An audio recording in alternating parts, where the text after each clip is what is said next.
And we're live. Welcome to MRAdio, the weekly radio, YouTube channel for men's rights and men's issues in the UK. We're glad to have absolutely no people watching so far. No. They're gonna stream in. They're gonna. We've got one person watching. We've got one person. It's probably Stephen. Stephen, is that you watching, or is somebody else watching? Please leave a comment. So, yes, it is Stephen. Really nice to have you again, Stephen. If you have any questions to any of the subjects tonight, please leave a question in the comment section. Our hosts tonight are Elizabeth Hobson. Would you be so kind to introduce yourself? Why don't you introduce me? Okay. Elizabeth has been an MRA, a human rights advocate, an equologist, somebody who's fighting for equal rights with a focus on men's issues because everybody else is focusing on women's issues for many, many years. She has organized events in London where a lot of interesting guests were giving talks. What was it called? Messages for Men. Yeah. Messages for Men. Yeah, I attended two of them, and then COVID came, unfortunately. But maybe one day we can have good things again. I do keep threatening to do it again. That would be amazing. That would be amazing. And who am I? I don't know. Who are you? No, you're Philip Panzer, and you are like the most energetic person in the UK men's human rights movement today. You're working with gender parity, doing all kinds of stuff, very significantly just keeping on top of all the changes that are happening in our country, particularly legislatively, because it is such a rapid rate of development. I would say I'm very energetic. So I don't doubt that I'm very energetic. I don't think that I'm very effective, though. Sometimes less energetic and more effective would be good, but we all try our best. And it's a difficult fight. Yeah, so, we are very much going against the current here, aren't we? Oh, absolutely. And there have been over 100 years of very impressive advocates for real sex equality who have not been successful. So we're in pretty good company there. Yeah, I would like to think that all the people that came before us and us, that we are still laying the groundwork for those who are coming later, who might really manage to change laws. I think, we're keeping the spirit alive till the world is ready for equality.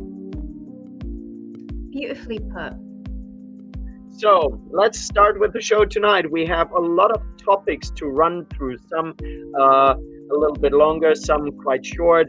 I wanted to start with something, just a nice thing that I saw today. I saw that hashtag feminism is cancer was trending on Twitter, which always is a nice thing. I looked at the hashtag and a lot of comments came from India. India has a very, very active and relatively well-organized men's rights movement, and they really need that because India has incredibly bad laws that allow women to beat up their husbands in marriage, and you can't do anything about. It's really bad in India, which is weird because a lot of people think that India would be a very patriarchal system, but it's not anymore. It's really men that are suffering under biased laws. Well, I mean, I think it depends on your definition of patriarchal, really, doesn't it? I don't see, I mean, you know, for me, a patriarchal system is like a system in which the dominant kind of public positions are taken by men, the leadership roles are taken by men, but I don't see any historic examples of like societies wherein all men as a group were advantaged. Like within patriarchal systems, women are in the middle. They're not at the top, fair enough, but they're not at the bottom either. You know, that is most men at the bottom in a patriarchal system. And well, not the original definition of patriarchy, but the feminist definition of patriarchy would be that it is designed to oppress women and hold women down and take advantage of women. And I think that wasn't strictly the case anywhere. I think that there were always aspects of not having women in certain areas of life, but there were also aspects of not having men in certain areas of life. So but and any thoughts on the hashtag feminism is cancer? Well, it does give you that warm sort of rosy nostalgic glow, doesn't it? The Milo Yiannopoulos warm feeling. Yeah. I don't want to go down that rabbit hole too far, but yeah, the sort of, it must have been what, about 2015, 2016. It was good times. Yeah, I think he made this phrase popular, didn't he? Oh yeah, absolutely. Yeah. Yeah. No, so it sounded. It's. I mean, I think it's to do with this this like eBay thing that I've got going on. Like it gave me connotations the way you said the, what was it, the Milo Yiannopoulos warm something or other. Yeah, the warm feeling. yeah. Yeah, I don't know. Those were the days. I think it was good times when a lot of commentators, outrageous commentators, were not banned on YouTube and on social media yet. Kevin McInnes and some others. I miss those days. We'll see. Maybe we will have them back at one point, but probably not in the near future. I'm going to jump into the next topic. Let me share this. It was a tweet from the Ministry of Justice, and I have to say that the tweet was removed by the Ministry of Justice afterwards, because I think they received a significant amount of backlash for it. I'm going to read it out real quick. They are writing, police will no longer be able to make invasive and unnecessary requests for victims' personal records, such as therapy notes. This will help ensure vulnerable victims aren't put off reporting rape for fear that notes could be used against them in court.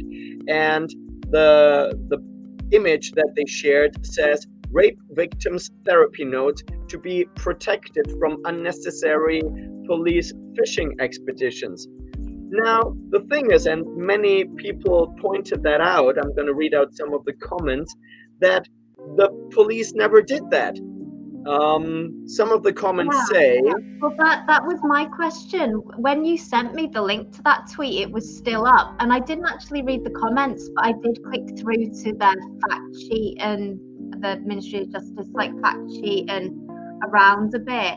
And I mean... I've not. For some reason, I couldn't find it anymore. But if you say it was still up, then I would assume it.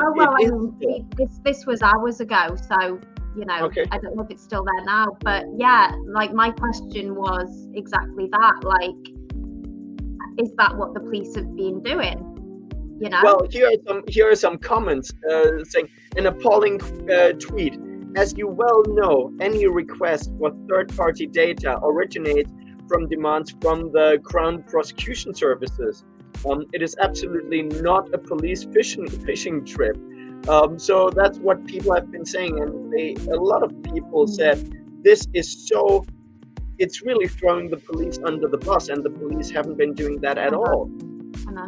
Well, yeah, and I mean, when I went through to the sort of stuff online, it was like talking about, so they are not saying that the police are not allowed to ask for access to things like therapy notes, but they're saying that the requests must be appropriate and proportional or something like that. And it's like, okay, Yeah. without seeing them, how do they know?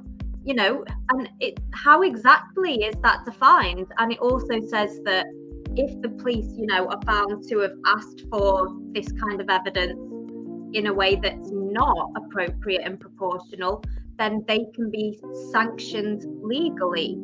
So it's like, well, if I was a police officer, I would probably steer away from even going anywhere near that. I don't know if anything's going to be useful, you know, but I do know that my job is on the line if I, you know, get this data and there's nothing useful in there. It's really I was talking to a friend of mine. He's a police officer, and he is going into early retirement now.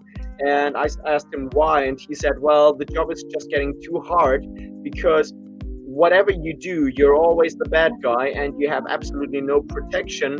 And people don't want to work in the front line anymore. And with all these new regulations and the attacks against police officers, in the end, the only people that will be left are, career policemen, so to speak, that are just interested in positions of power, and nobody actually wants to do the job anymore. Yeah, no, absolutely. I mean, really, it is not safe for a police officer to police any crime that is committed by someone of a protected class, is it? Which is anyone bar straight white men. Like, if a straight white man does a crime, then fair enough, he can come down like a ton of bricks, but anyone else, just be careful. And you know, you've got the sort of hate crime guidance, which says that if a victim of a hate crime or a witness brings that to the police and they perceive that the police don't take it seriously enough, and it very clearly says perceive, and it actually says, I was reading, this is specifically the guidance for Manchester Police, which I assume is fairly standard. It says even if there's not due cause for that perception, then the police can be disciplined. Like, that's insane. Like, they're on literally no standards. It's just, if someone feels like being vindictive towards you, then you will be disciplined. Unfortunately, unfortunately, I'm afraid that it's probably part of the plan, making the police force so hostile to people that don't toe the line, to just like kick them out or make them resign. There are currently all these accusations of the police force being incredibly misogynistic and whatnot. And my friend that I talked to today, and he's not on our side, I can tell you that he's not on the man's right side at all. He actually threw me under the bus at one point. Unfortunately, when a woman assaulted me, he completely threw me under the bus. It was awful. He was my police officer, officer. But he's a nice guy, but he's part of the matrix. But he said all of my superiors are women, and then they still write about in the media that there's all this misogyny in the police force, and the only thing that's going to happen will be if they keep promoting women who I very much suspect don't have the same kind of experience on the streets as the men that are not being promoted at the same time. Yeah, there will be a problem with some misogyny in the force before we know it. Well, he said actually there is none, like, from his point of view, and he's not on our side. As I said, he doesn't see the misogyny at all. I'm not saying that there is none. There will be some. I'm saying it's coming. Yeah. Well, it's not coming if everybody who used to be in the police force leaves, and there are only LGBT people and women left.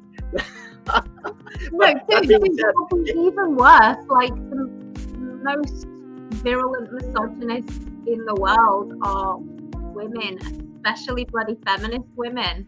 And gay people. Gay people can be very misogynistic because they don't hold back. Because they don't want to. They're not interested in a booty call, so they are honest with women. They can be quite misogynistic. Yeah, but I mean, they're complete. They can be just such like epic bitches with everyone. That's not just women. That's stereotyping, of course. That's stereotyping. So that is horrendous stereotyping. Oh my god, this is like gonna be on the internet. What are we doing? It's lucky we're not monetized, isn't it? Yeah. So the next topic. We're running from topic to topic. It's about Johnny Depp. He opened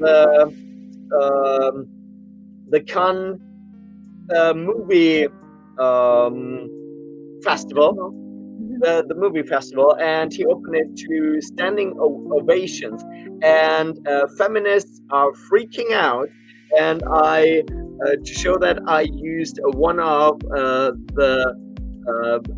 our favorite misanthropists in the UK, Dr. Charlotte Proudman, an absolutely horrible creature. Just let me put up the tweet and share. Dr. Charlotte Proudman says, if women had been found by a court to abuse her partner, there is no way she would get a 7-minute standing ovation. But when a man abuses a woman, it helps their career. Just look at Johnny Depp. The misogyny in our society is a disease. Wow. You can't make it up. You really can't make it up. Just like, I mean, sentence by sentence, that is such a load of rubbish, isn't it? The thing is, I mean, everybody, apart from the most indoctrinated people, agree that Johnny Depp very clearly was the predominant victim in this toxic relationship. He received so much support from women who have been victims of abuse, and saying, wait a second, he is the victim. He is a victim of abuse. And I think the trial was one of the biggest milestones for male victims of domestic abuse, and I think it changed the perception of many women, many female victims of abuse, saying men need the same protections. Yeah. But from a cultural point of view, what do you think about Johnny Depp opening the festivities and the 7-minute standing ovations? What is your emotional response to that, and what do you think that says about the festivals and where Hollywood or the movie industry is moving?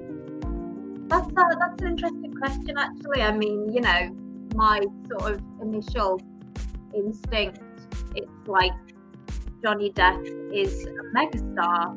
You know, I was brought up on Edward Scissorhands. Like, he is so much a part of our cultural sort of canon, and so it's a no-brainer. But actually, it's not a no-brainer anymore, is it? Because it's not all about that. There are a lot of decisions that are made not because someone has contributed to our cultural life, but actually because they are activists or token members of certain communities.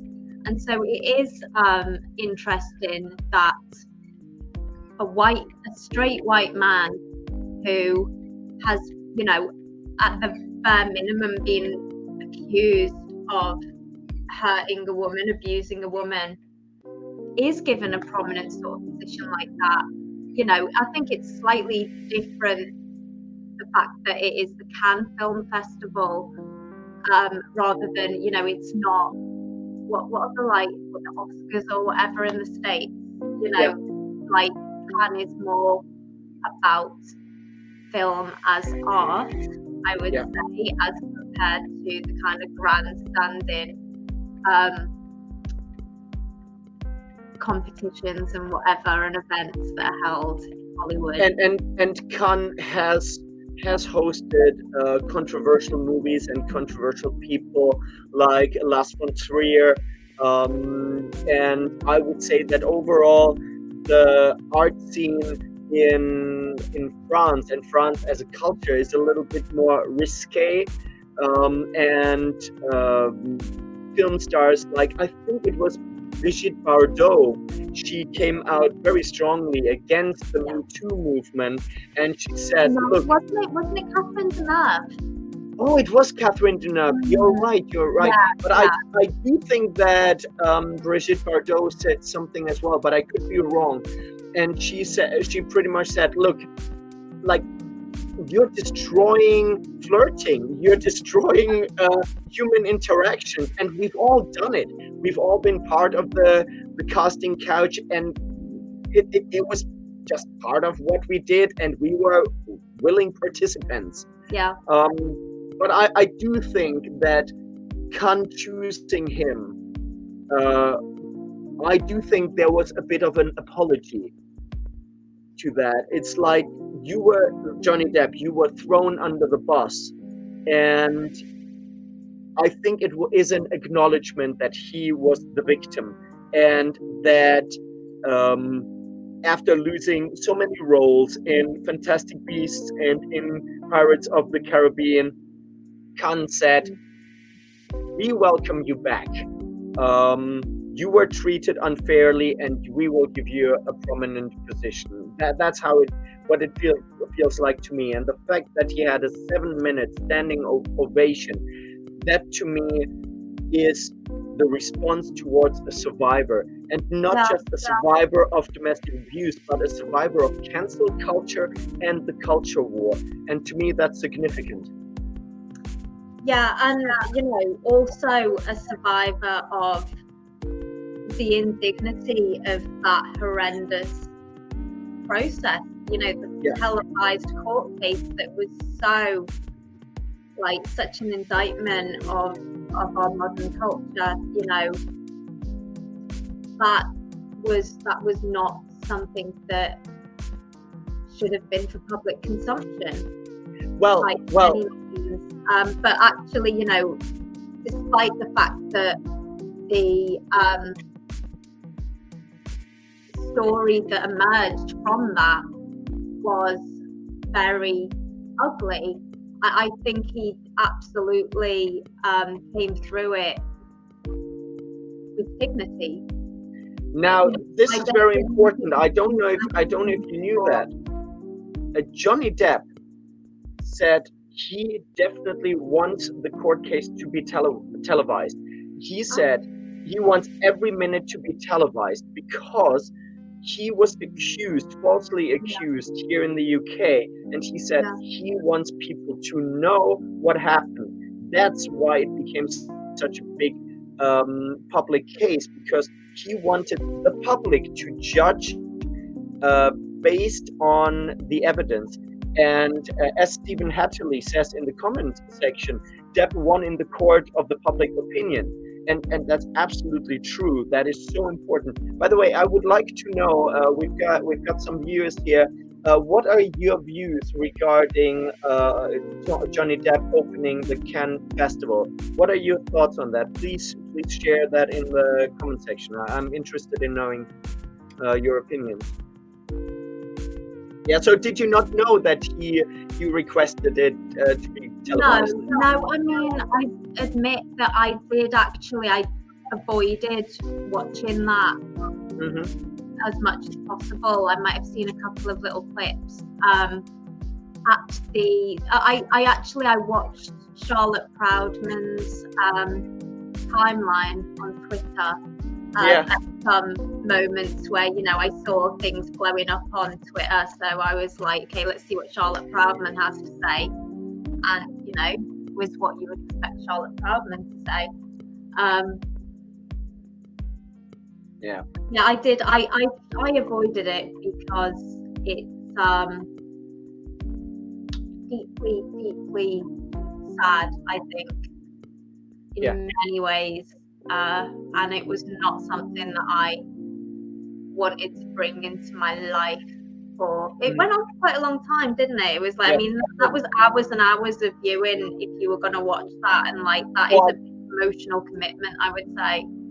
Yeah, I didn't watch it. I watched commentary from people about the trial, kind of like the highlights, and I think it was a great case study of narcissism of Amber Heard's side, and I think it was a beautiful case. I mean, it couldn't have been better. The fact that first he was found guilty because they didn't allow evidence here in the UK, and then they went to the US where they allowed the evidence, and the fact that they had the recording of Amber Heard saying nobody's going to believe you because you're a man.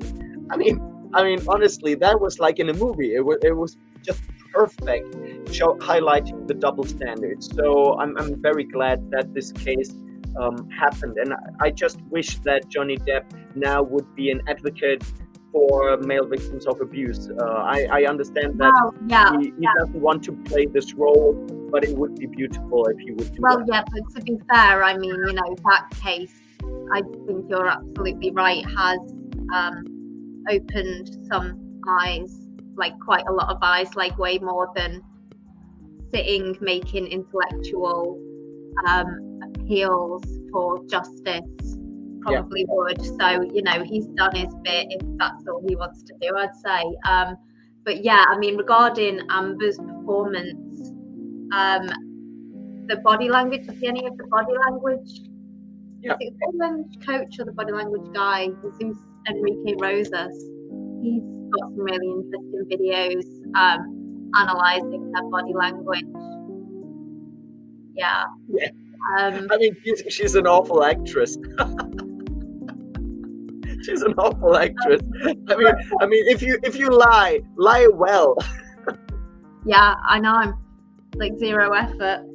But I mean, yeah, that's what happens with feminists, actually, because nobody, like, we have this culture where nobody pulls them up on anything, and it's you know, these kind of, you know, attention-seeking women like her, but it's also like the academics, like they will publish lies because they know that everybody's just going to sit there and repeat them. Without going too deep into that, did you watch What is a Woman by Matt Walsh? Yeah. And the way that the academics reacted to him, just asking a simple question, they have never been challenged. Never. And you see their heads exploding in real time. And the problem is that nobody is allowed to challenge them, that they're never held accountable, never challenged. That's why they have to restrict free speech in universities, because they can't allow it. Yeah, I mean, it is remarkable to see, isn't it? It really is amazing to watch people contort their minds in the way that academics can, like especially these radical left kind of gender ideologues. Yeah, and if people, even if students call out inconsistencies in, for example, gender study courses, if they call it out, then they are being accused of creating a hostile environment just by asking questions. Eccentric Cat on Twitter, for example, he has experienced that, and he went through an awful experience. He was kicked out of university, or well, they wanted to kick him out. He was awfully attacked. The problem is they cannot be challenged. As soon as somebody challenges them, they have to say, this is misogyny, this is gender-based attack, this is hatred. That's why they need hate crime legislation and things like that. There is a comment by Stephen Hattley. There was a time when we knew what a woman is at the age of 2 or 3. Yeah, that's right. I think 2 or 3-year-olds still do. Exactly. It's just academics and far left activists that don't. I would say even the far left activists still know what it is. They just engage in that lie because they want to take down society. Did you see who's that? There's a swimmer in the US, some college swimmer. She's like blonde. Yeah, sure. Yeah. Woman who has been advocating for the right of women to compete against women, hatefully, with much bigotry. But there was a hilarious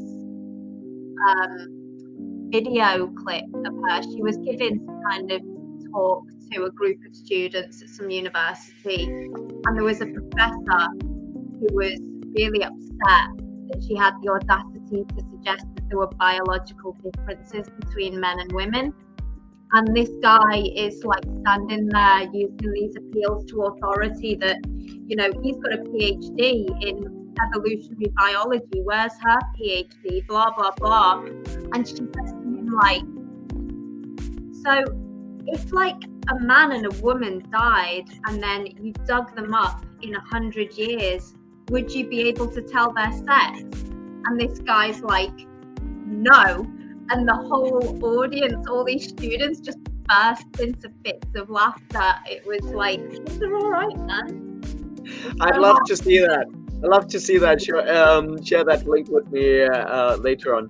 We got to move on because obviously we got quite a few subjects. The next one is a topic that we talked about, I think 2 or maybe even 3 weeks ago, the online harms bill that they tried to push through here in the UK. The whole bill, I think, is dangerous, but the people in charge of it, they really tried to morph it more into a child protection bill, which I applaud. I think child protection, especially in regards to social media, is a good thing. Even restricting pornography, I would actually like to see more restriction in regards to pornography, but in regards to speech, we need more freedoms, not less freedoms. Now, the feminists were pushing for an amendment in this bill that specifically highlighted protection for women and girls, even though men and boys experience higher levels of online abuse than women and girls.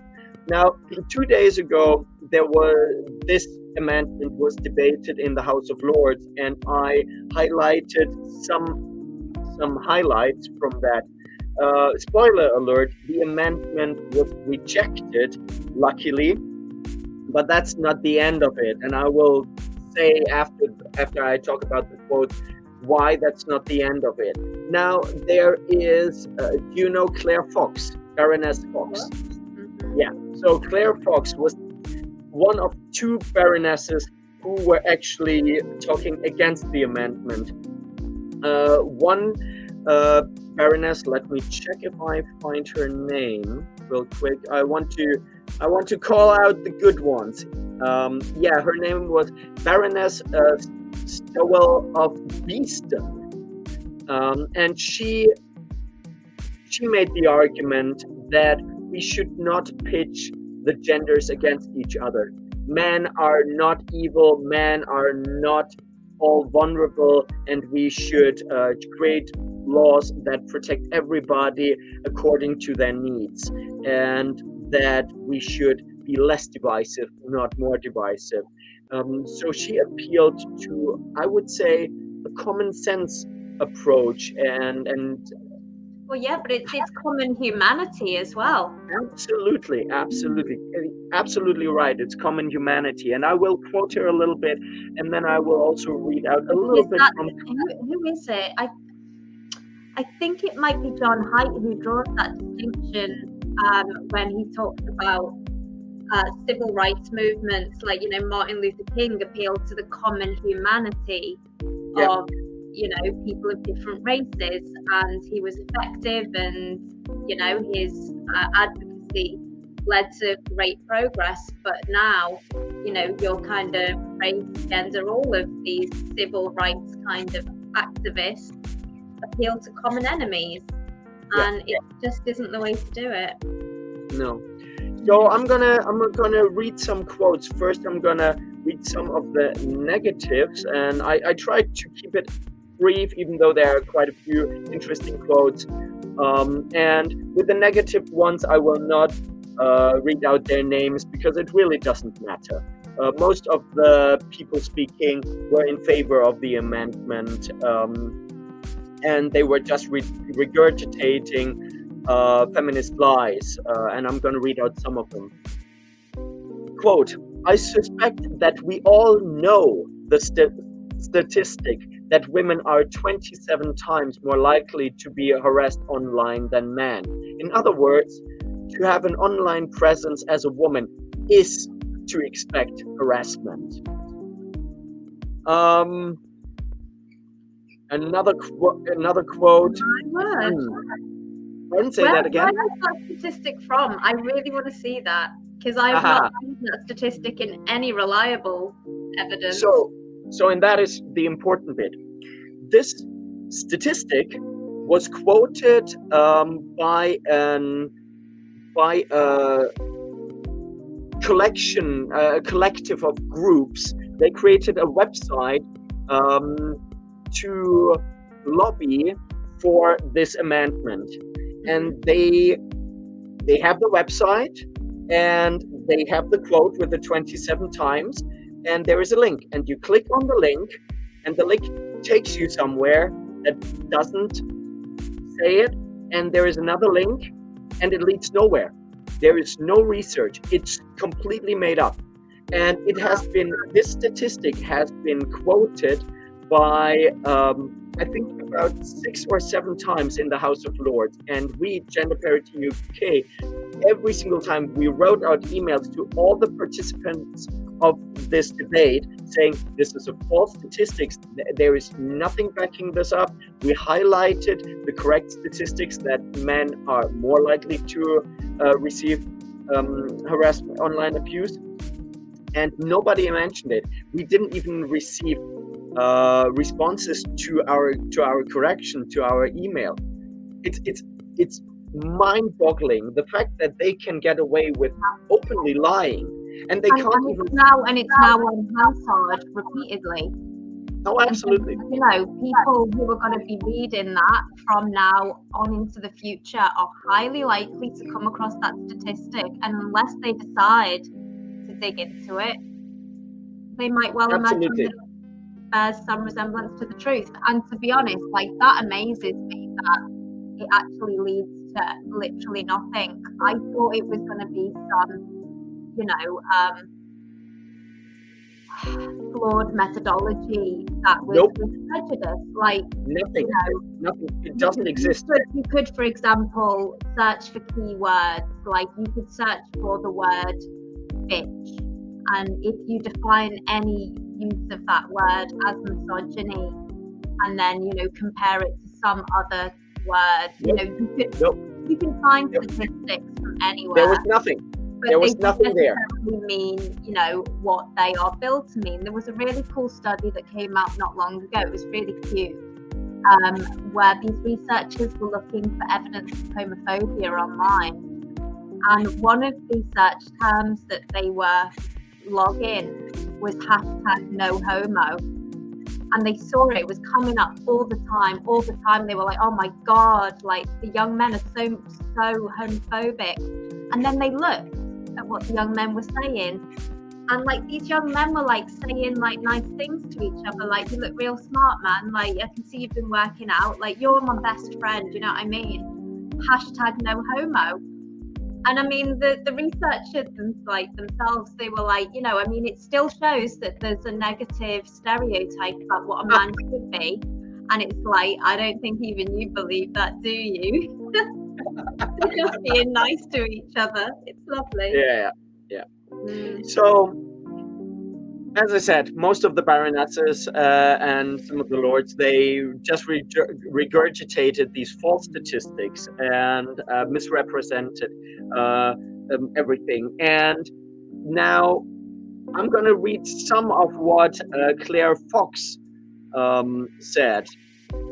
And I'm just going to read it out. I will not read everything, of course, but I have to read a little bit to show you how good her segment was. She said, first, I think it is important that we establish that those of us who have spent decades fighting violence against women and girls are not complacent about it.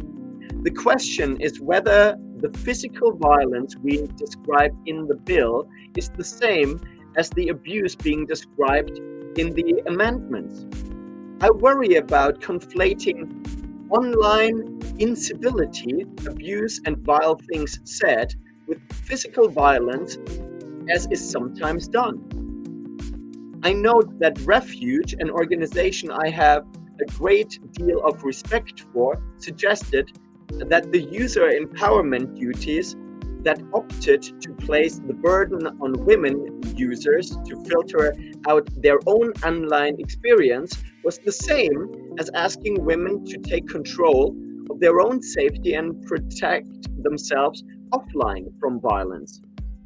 I thought that was unfair because user empowerment duties and deciding what you filter out can be women using their agency. So that was the first quote, and I completely agree with that. I think telling women, look, you can block people, you can create your own online experience. I think that is incredibly important. And telling women that they're too soft and delicate to do that is really infantilizing. What's your view as a woman? Absolutely, yeah, I absolutely agree with you as a woman and a human being generally. But it's also, I have deep concern for the infantilization. It's strengthening to get pushback, and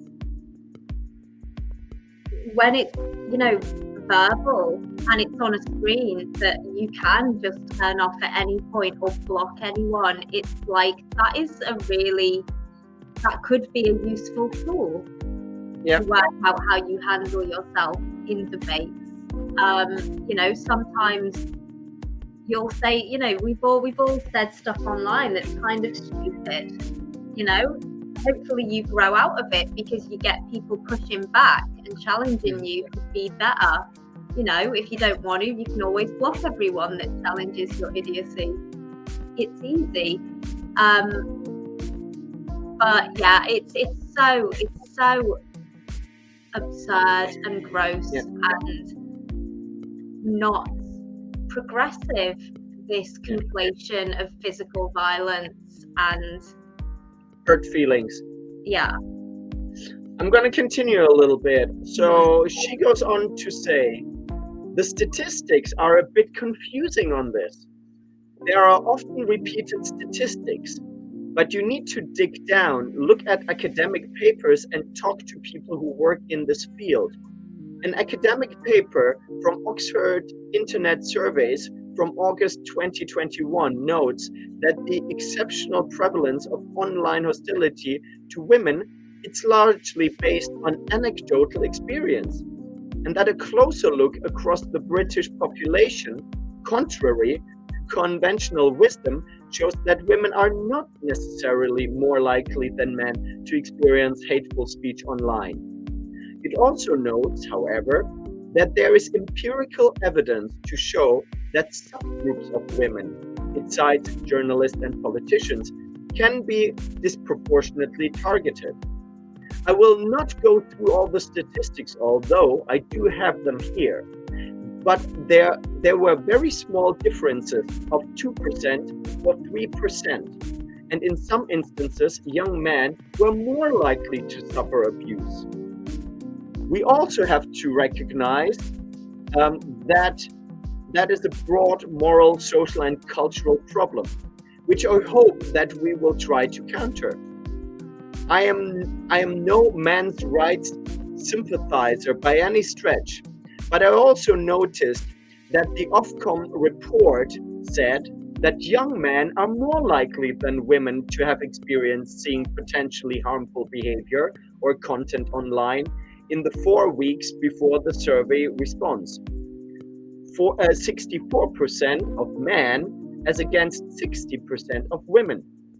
Threats of physical violence were more prevalent with boys than women, 16% versus 11%, while sexual violence was the other way around.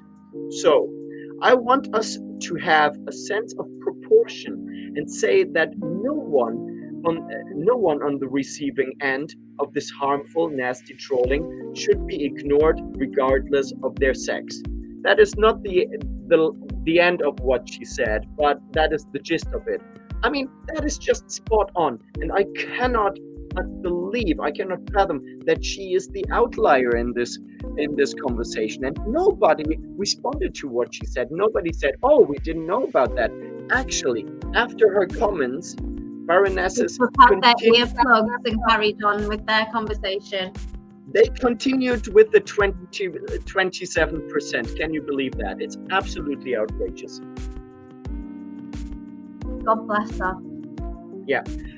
For now, this amendment, well, not for now, but this amendment is dead. But in the debate, the shocking thing that we found out was, and we didn't know about that, was that this coalition of groups that cited the 27 times statistics, they actually created a guideline for Ofcom to put in protection for women, and they're going to continue forcing that onto Ofcom and promoting them on towards Ofcom. And behind closed doors,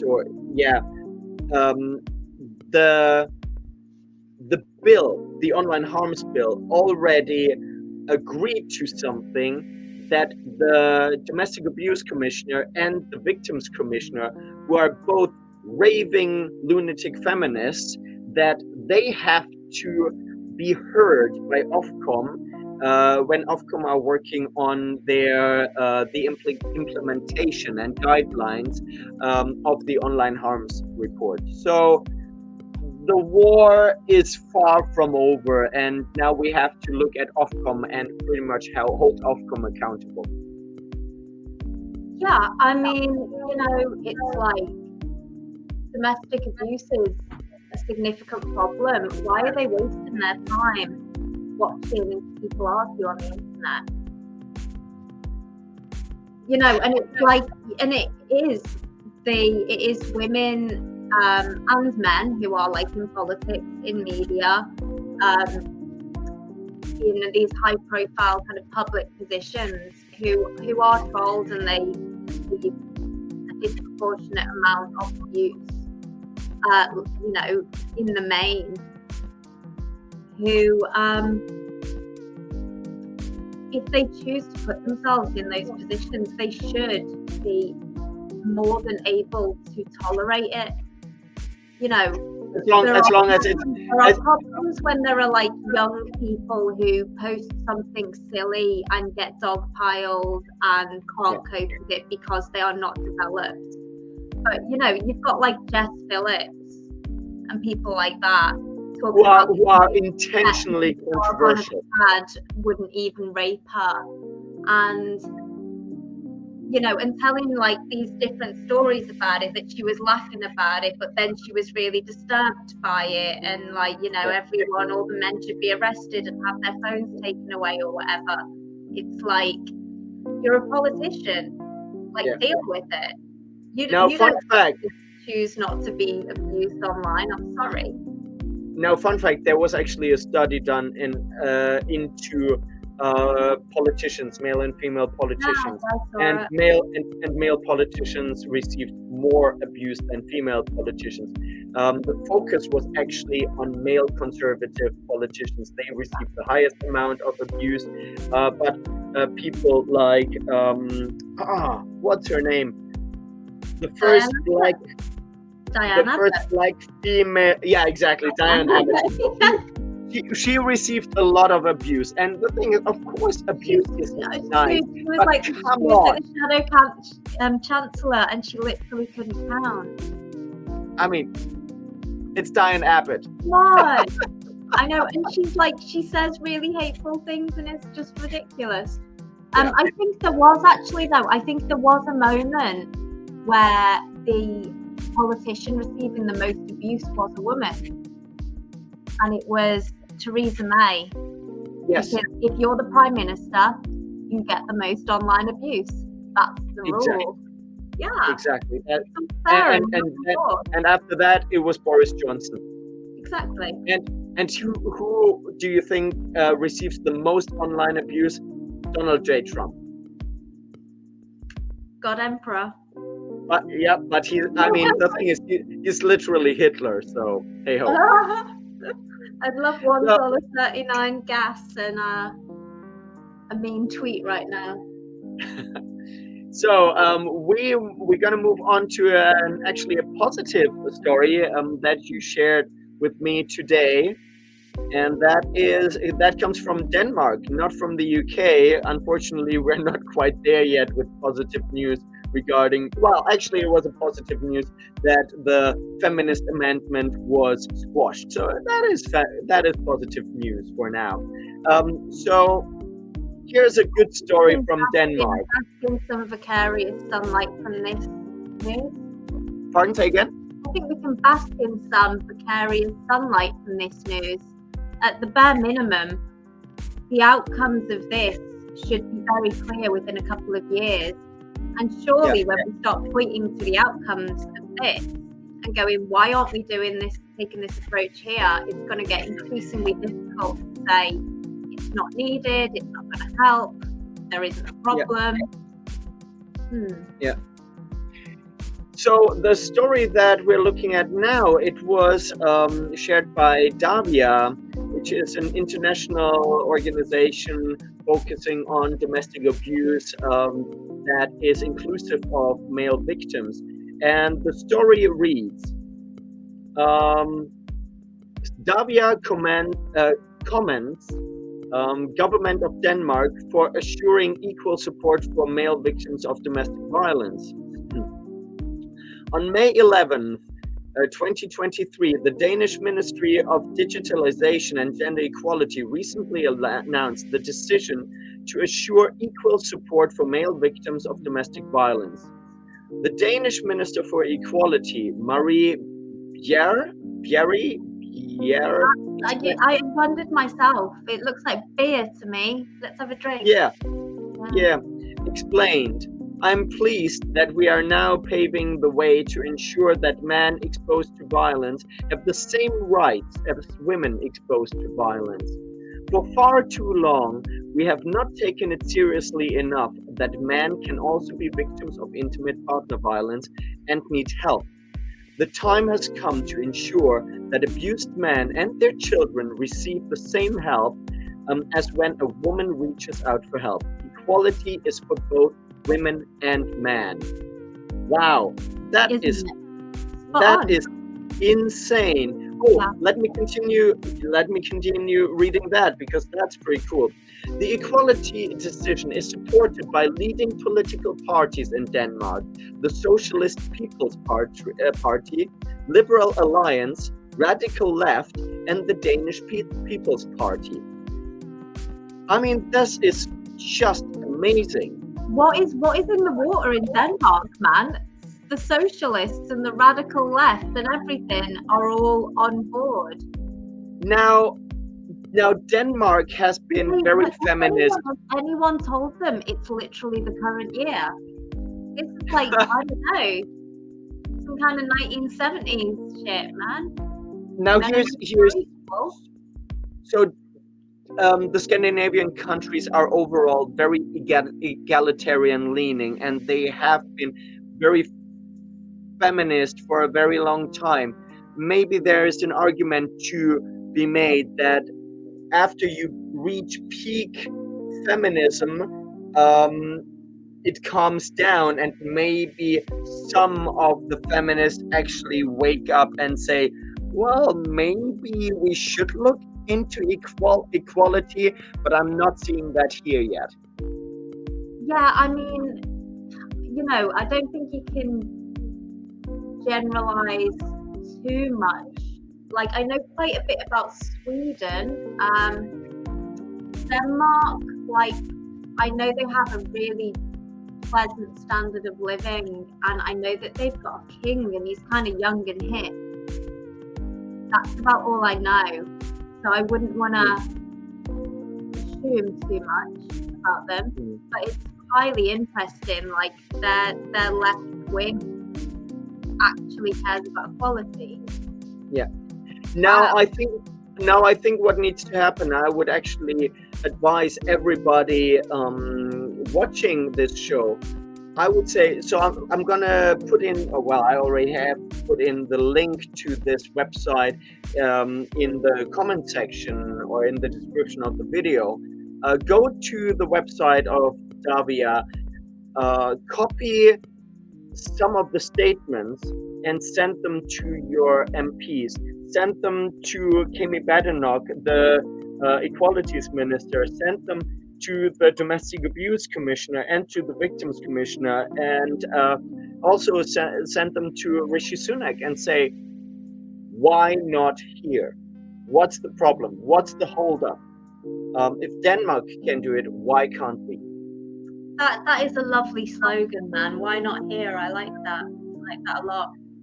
Yeah, and also I really want to find just as much information on what the hell's just happened there and who this Minister for Equalities is.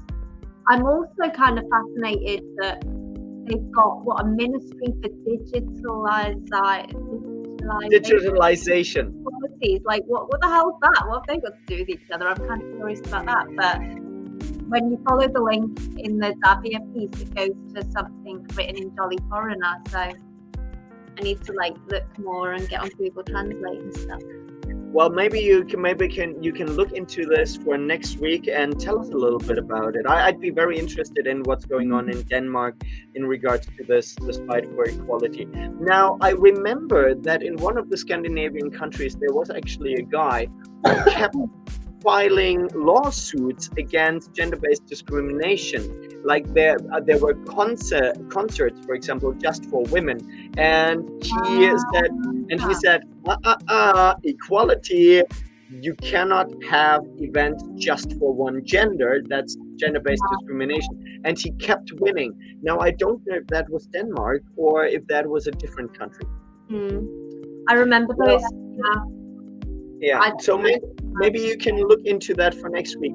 Now, we had 3 more topics. I think we're going to move them to next week. I just want to highlight one thing that Mankind, the organization Mankind, highlighted, and that is a book that is now that you can pre-order now. Let me put that up.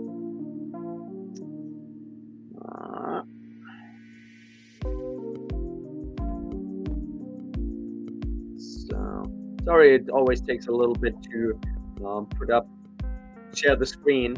The book is called Married to the Black Widow, a chilling true story of lies and deception. This is a true story about a male victim of... Oh, am I not sharing yet? Come on. Now. Yeah, now here it is. So it's a male victim of domestic abuse, and his wife, he escaped with his child, this abusive relationship, and his female ex-partner actually tried several times to hire a hitman to have her ex killed. And it's not the first time I heard of stories like that. And this book is, you can pre-order it now. So if you want to read about the story, and if you want to support stories of male victims of abuse being heard and being read, I would suggest, and you have a little bit of money to spare, why not ordering this book? I will do it. So maybe some of our audience can watch that as well. I would say we bring tonight's show to a close, because otherwise my wife will be grumpy with me. I'm spent too much time online, and she deserves my presence, and so does my daughter. I'm gonna end this night's session again, like every week, with a little prayer. The atheists amongst us obviously don't have to participate, or can just log out and join us again next week. Thank you so much for watching. Now, Heavenly Father, we thank you so much for bringing us together. We thank you so much for the small audience that we have that are watching our content, and we ask you to spread the word. We ask you to spread equality and love amongst all nations and amongst all people, and between men and women, as it's supposed to be. We're supposed to be partners and have each other's backs and not attack each other. I would also pray tonight for a friend of mine who has to attend in court tomorrow for a case. He is a men's rights activist, and he needs your protection, so may you please bless him. I would also ask you to bless Elizabeth and myself and everybody who's watching.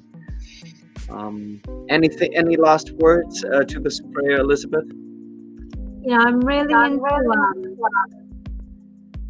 the bit in the Lord's Prayer at the moment, from forgive us our sins right up to deliver us from evil. That whole section I really like at the moment. Do you know that one? Yeah, of course. Yeah.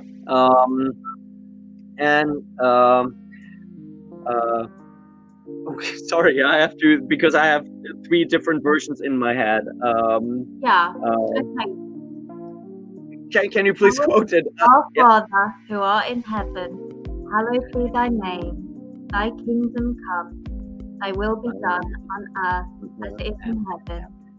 Give us this day our daily bread, and forgive us our trespasses, as we forgive those who trespass against us. And lead us not into temptation, but deliver us from evil. Amen.